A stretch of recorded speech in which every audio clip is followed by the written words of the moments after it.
2021 সালে 26,151টি vote lead পেয়েছিলাম। আমার ভরসা 2021কে 2026 এই লিড ডবল হবে। খামচিহ্ন ডবল লিড নিয়ে ভাঙড় থেকে বিধানসভায় যাবে। শুধু ভাঙড় থেকে বিধানসভায় যাবে না, আপনাদের দেখা দেখি রাজ্যের ক্যানিং, মিনাখা, হাড়ুয়া, রাজারহাট, আপনার দেগঙ্গা, আমডাঙ্গা, রাজ্যের বিভিন্ন জায়গায় মানুষ কিন্তু প্রস্তুতি নিয়েছে। তারাও চাইছে আগামী দিনে বিধানসভায় তাদের পক্ষ থেকে পাঠাবে আপনাদের সাথে। একটা প্রকল্প শুধু মুসলমানদের ভোট নেওয়ার জন্য রেখে দিয়েছে মমতা ব্যানার্জি। সে প্রকল্পটার নাম কি? বিজেপির ভয়। এই প্রকল্প দিয়ে আপনাকে আমাকে বোকা বানানোর চেষ্টা করছে। তবে ভাঙড়ের মানুষ শরতের বিপক্ষে গিয়ে রাজ্যের মানুষকে একটা বার্তা দিয়েছে। আমি আপনাদেরকে বলে যাই, গর্বের বিষয়, আজকে আপনারা 2021 সালে যে আশার বীজ বপনটা করেছিলেন, যে বীজ বপন করেছেন, আজকে পশ্চিমবাংলার অগণিত মানুষ সেই আশাটাকে দেখছে। আজকে পশ্চিমবাংলার অগণিত মানুষ কি বলছে, কি হচ্ছে না হচ্ছে দেখার দরকার নাই। ভাঙড়ের বিধায়কের মতো 10টা নওশাদ সিদ্দিকীকে আমরা আমাদের বিধানসভা থেকে পাঠাবো, এই প্রস্তুতি তারা নিচ্ছে। আপনারা যে আশার বীজটা বপন করেছিলেন, আমার ভরসা বিশ্বাস ভাঙড়ের মানুষের আশা, ভরসা বিশ্বাস, আস্থাকে আমি নষ্ট করিনি, আমি আপনাদের বিশ্বাসকে আমি ভঙ্গ করিনি। 2021 সালে বিজেপি চলে আসবে বলে, বিজেপি চলে আসছে সিএনআরসি করে তাড়িয়ে দেবার ভয়ে, এই মিথ্যাচার করেছিল বলে ভাঙড়ের বেশ কিছু বয়স্ক আর কিছু মায়েদের ভোট আমি পাইনি। কিন্তু এই 4 বছরে ভাঙড়ের বয়স্ক মায়েরা বুঝে গিয়েছে যে একজন বিধায়কের কতটা ক্ষমতা। একজন বিধায়ককে যদি 294-93টা বিধায়কের ওপরে ভারী পড়তে পারে, তাহলে একজন বিধায়কের কতটা ক্ষমতা।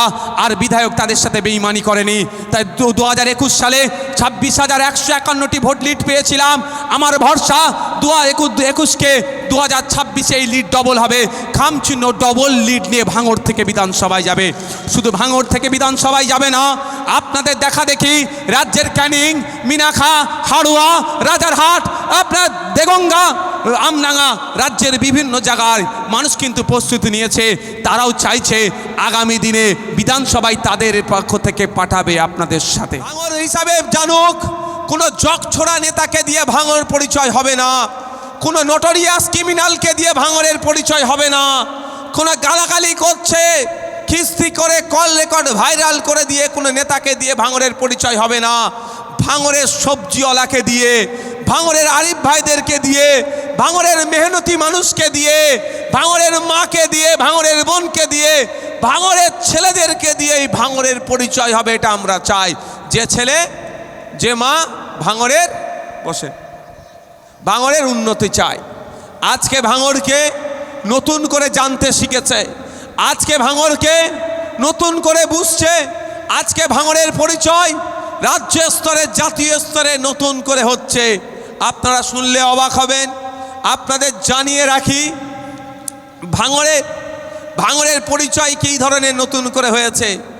একটা সময় ছিল ভাঙড় মানি বোমগুলি, পিস্তল, ভাঙড় মানি মারামারি, ভাঙড় মানি এই পাওয়ার গিল্ড, ভাঙড় মানি শওকত মোল্লার হিংসা, ভাঙড় মানি ওই জগ ছুড়ে নেতার নাম উঠে আসতো।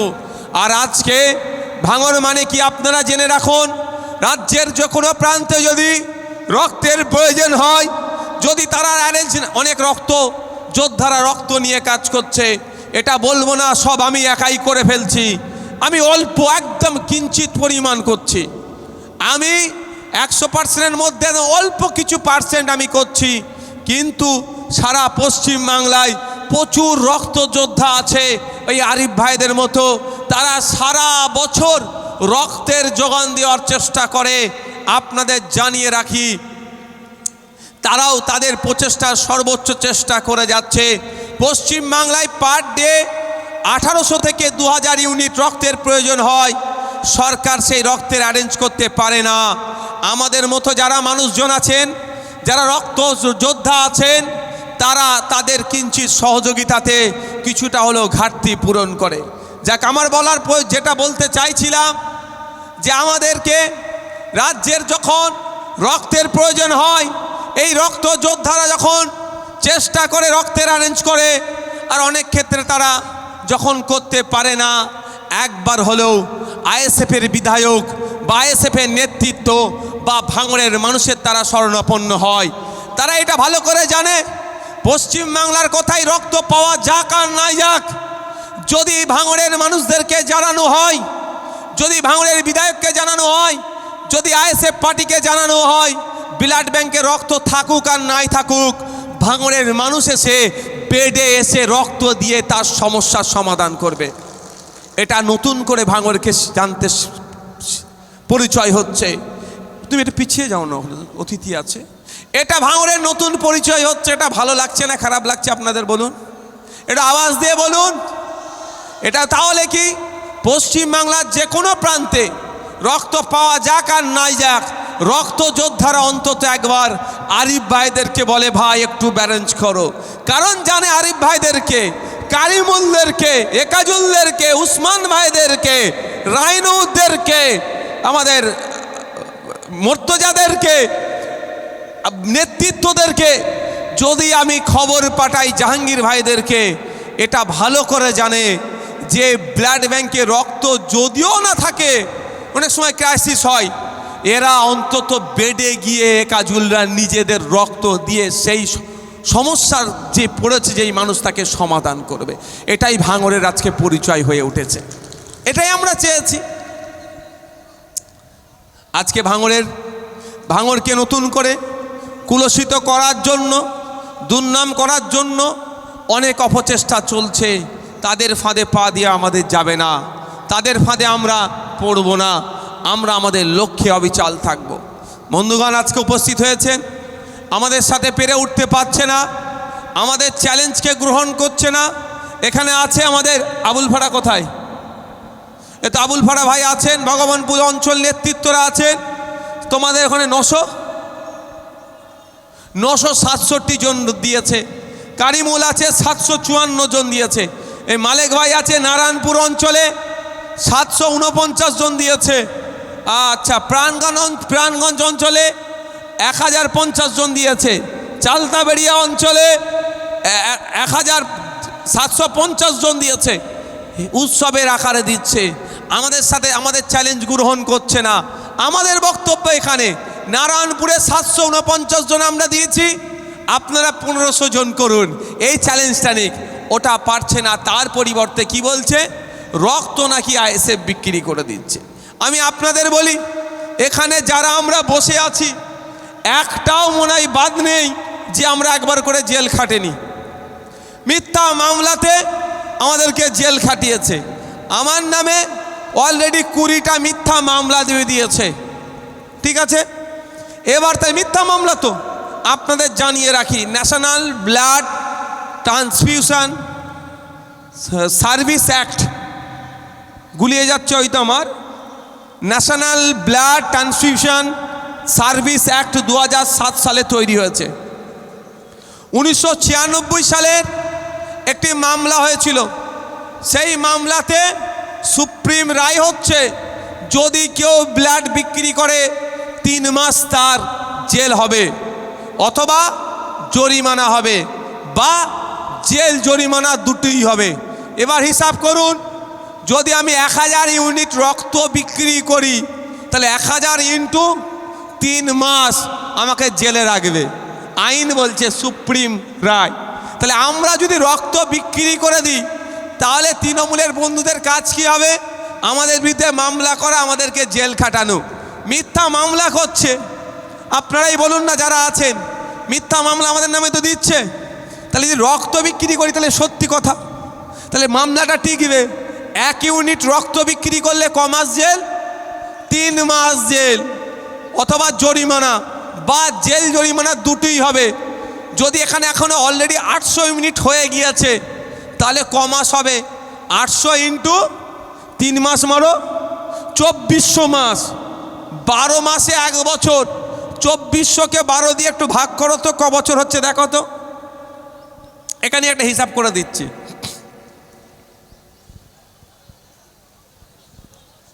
ভাই 200 বছর হবে নাকি গো, না 20 বছর? হ্যাঁ, এই দেখো খালি 200 বছর জেল হয়ে যাবে, লাইফ জেল তো। হ্যাঁ, 200 বছর জেল হবে, যেটা আইন হচ্ছে। আইন কি বলছি? 1 ইউনিট ব্লাড বিক্রি করলে 3 মাস জেল, আর যদি 800 ইউনিট ব্লাড বিক্রি করি কমাস জেল হবে, ঠিক গো 200 বছর। তাহলে তৃণমূলপন্থী বন্ধুদের এটা উচিত তো করা, এটা করবে না, জানে বুক ফুলিয়ে যাবে আর আইনের চড় খেয়ে মুখ ফিরিয়ে আসতে হবে, মুখ ফুলিয়ে। আমি আপনাদের চ্যালেঞ্জ করে যাচ্ছি, এখানে দাঁড়িয়ে বলে যাচ্ছি, বিগত দিনে বলেছি, আজকেও বলছি, পেশার জন্য রাজনীতিতে আসেনি, আজকে রক্ত বিক্রি করে সংসার চালাতে হবে, রাজনীতিতে আসেনি। এখানে যারা আছে সব খোঁজ নিয়ে দেখো, জাহাঙ্গীর ভাই থেকে শুরু করে মেহনত করে খাই, ভোর 3টে উঠতে হয়, সবজি প্যাক করতে হয়, যদি একদিন বন্ধ হয়ে যায় তো সেদিন সংসারটা চলবে না। সব আমরা খেটে খাই, যারা মানুষজন আছে কেউ তোলাবাজি করে খায়নি, কারো আবাস যোজনা থেকে কাটিং করে কেউ খায়নি, মা বাপ জীবিত আছে, বাপকে মৃত দেখিয়ে বিধবা ভাতা তুলে খাওয়ার মধ্যেখানে কেউ নেই। সুতরাং মানুষের রক্ত বিক্রি করে সংসার চালাবার মতো খারাপ দিন আমাদের আসেনি। যারা ওই অন্যায়টা করে হয়তো তাদেরই ওই মনটা ফুসফুস করছে। সে একটা গল্প আছে জানেন তো, অনেক বক্তারা বলে, অনেক ধর্মসভাতেও হয়, যে অনেক গভীর রাত্রিরে দুটো লোক একে অপরকে দেখে ফেলেছে, একজন ইবাদত করতে উঠেছে আর একজন চুরি করতে উঠেছে। ইবাদত কান্নিওয়ালাটা বলছে, মনে মনে করছে ও আমার থেকে কত ভালো লোক, আমার থেকেও অনেক আগে আরও রাত্রে আগে উঠে ইবাদত করছে। আর চোরটা ভাবছে ও আমার থেকে বড় কত চোর, আমার থেকেও আগে ও চুরি করতে বেরিয়েছে। বুঝতে পারছেন? যে কাঠ খাবে সে আর বলতে লাগবে নাকি?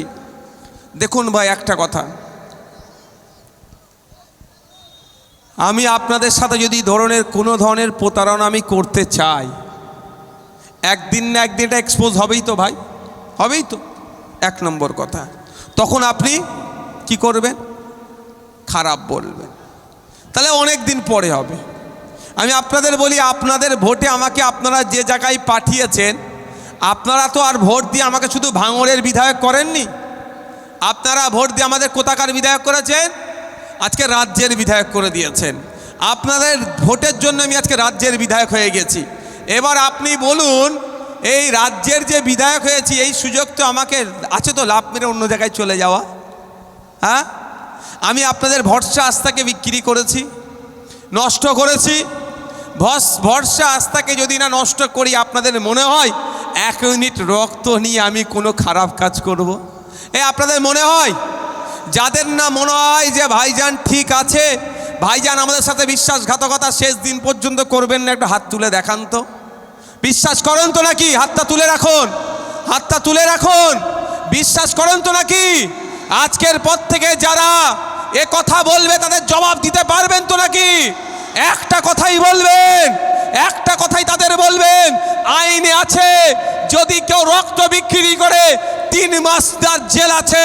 তোরাদের তো কেস কাছারি আদালত সব তোদের মতো এখন সাজিয়ে নিয়েছিস, যা কারণ নামে মামলা করতে হবে না, আইএসএফের চেয়ারম্যান তথা ভাঙড়ের বিধায়কের নামে মামলা করে তাকে জেলের মধ্যে রেখে দে, দম থাকলে। পারবে না। তাই বন্ধুগণ, ওদের কথাই কর্ণপাত করার দরকার নাই।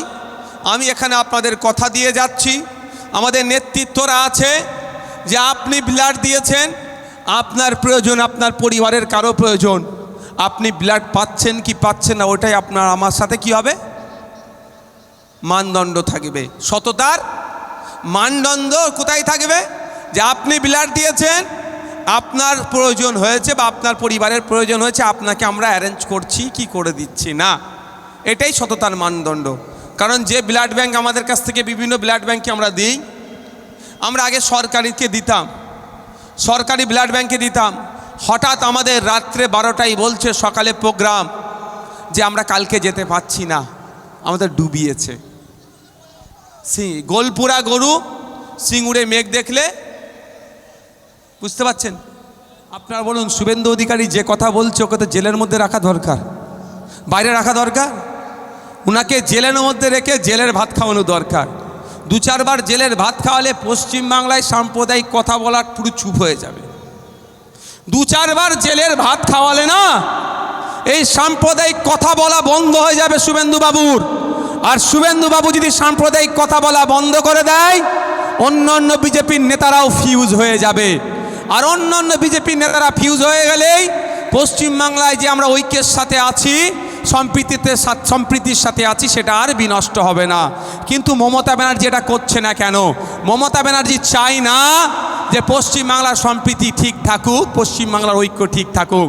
যে ঐক্য সম্প্রীতি ঠিক থাকলেই তো আর আপনি তৃণমূলকে ভোট দেবেন না। আপনি যদি না ভয় পান, আপনি তৃণমূলকে ভোট দেবেন না। সারা রাজ্যের মানুষকে ভয় দেখিয়ে তো ভোট নেওয়া হচ্ছে, অন্য কোনো তো পলিসি নয়। আমি তো চ্যালেঞ্জ করি, একটা প্রকল্পের নাম বলুন, একটা এমন প্রকল্পের নাম বলুন যে প্রকল্পের জন্য তৃণমূলকে মুসলমানরা ভোট দেবে, সেকুলার মানুষরা ভোট দেবে। একটা প্রকল্পের নাম বলুন। একটাই প্রকল্প আছে, সেটা কি? বিজেপির ভয় প্রকল্প।